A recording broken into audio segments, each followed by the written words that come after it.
The Berbice Cricket Board launched its youth coaching manual earlier today. More details from Nareem Ali. Today, September 22nd, will go down as a day in history for the Berbice Cricket Board (BCB).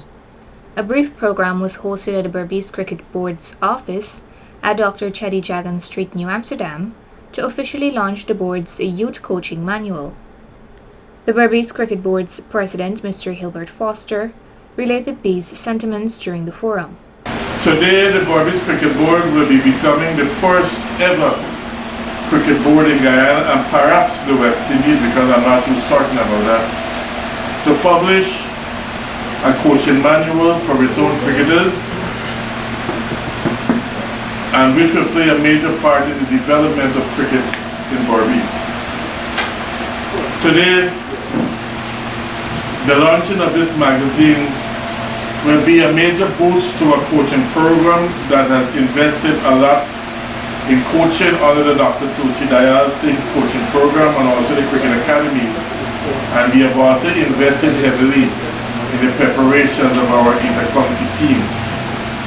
The idea for this coaching program came about because we were unable to host proposed coaching programs due to COVID, and that has been impossible even up to now. Mr. Foster alluded to how the idea came to life. A committee was established by the board that was headed by Mr. Julian Moore and Mr. Winston Smith, and included Travis Harcourt, Leslie Solomon, Balram Samaru. A session was held at the Albion ground with Mr. Brandon Corlett, a journalist, taking out photographs, because what we wanted to do was to make sure that we use the majority of the pictures must be from our cricketers and not from the internet. Although we were forced to use a few from the internet, we wanted our own players then to be involved. Further, he stated the purpose of publishing a magazine of this kind. It is to expand our coaching program, to allow youths to coach themselves at home, and to assist clubs who do not have coaches. Now, the problem with Berbice cricket, there are two basic problems. One is that our club structures are very poor, apart from about less than 12 clubs who might have good management. The others are basically clubs in the night who only turns up whenever cricket is being played. And as such, we're hoping that the officials of those clubs will use the booklet to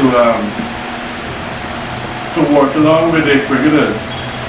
Realizing that he couldn't have done it alone, Mr. Foster acknowledged the contributions made by the following persons.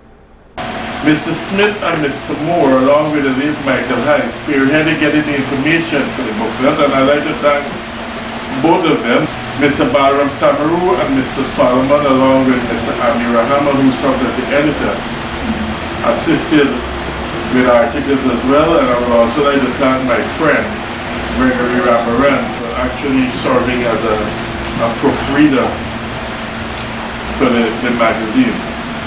Coach Julian Moore spoke briefly at the forum, noting the relevance of the magazine at this time. A lot of clubs in Berbice are without coaches, and I think this is when this book becomes far more important. There are a lot of senior people with some cricketing knowledge, former players who would have played for us division, who probably would have played for Berbice or Guyana, but aren't qualified coaches.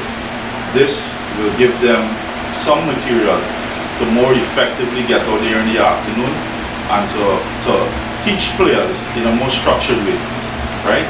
It's one thing to have the knowledge of how to bat, but I think what this book does is it gives them some material or some means by which they can impart that knowledge in a very structured and a way that is accepted in the coaching fraternity.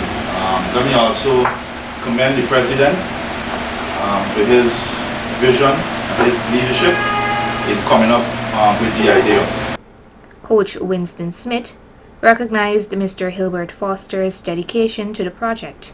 It wasn't an easy task for us, but at the end of it, we were successful. And I must give those praise to the president, Mr. Foster, who not only come up with the idea, but he was the one who was behind us 24/7, giving us a deadline so that this book could come to pass. Today I'm happy and I'm proud to see that the quality of the magazine, it's not only the content that is in, but the quality of the magazine. At the program, Mr. Foster noted that the Berbice Cricket Board will receive a $2.5 million subvention from the Guyana Cricket Board.